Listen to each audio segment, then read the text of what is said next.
Hi, my name is David. Today we're going to do another CSS tutorial on freeCodeCamp. Specify how fonts should degrade.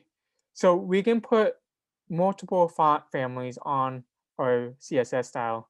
And the reason why you want to do it is because sometimes these fancy fonts, certain browsers don't have it, but they'll have these default ones that you should have.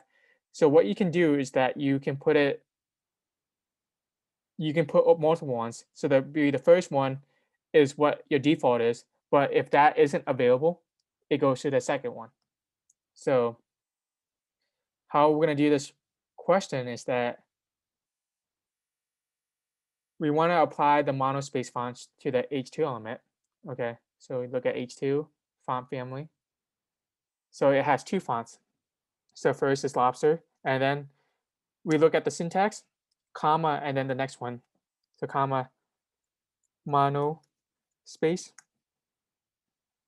Okay.